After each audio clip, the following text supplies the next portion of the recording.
ఈరోజు అయితే నేను హాస్టల్కి వెళ్ళి అయితే వచ్చేసరికి మా బావ మైక్ కొన్నాడు. ఎందుకంటే యూట్యూబ్ వీడియోస్ కోసం మైక్ కొన్నాడు. ఇది ఈ మైక్ ఎంత దూరం వెళ్ళినా కూడా వాయిస్ క్లియర్ వస్తుందంట. ఒకసారి క్లియర్ వస్తుందా లేదా చూద్దాం.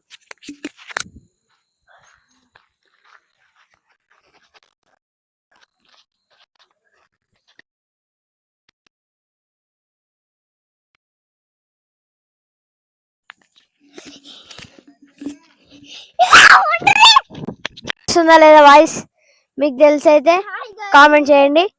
హలో హాయ్ హలో అంటే మేము ఎంత దూరమైనా వాయిస్ క్లియర్ వస్తుందంటే ఇంకొంచెం పోదాం. బాయ్.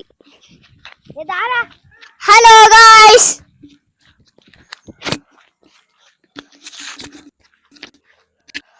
చూసిరు కదా, మేమంతా దూరం వెళ్ళి కూడా వాయిస్ స్పీక్ చేస్తే క్లియర్ వచ్చింది కదా. మీకు ఈ మైక్ నచ్చినట్టయితే డిస్క్రిప్షన్ లో లింక్ పెడతాం, బై చేసుకోండి. సో ఈ మైక్ ఎలా అనిపించిందో కామెంట్ చేయండి అండ్ సబ్స్క్రైబ్ చేసుకోవడం మర్చిపోకండి.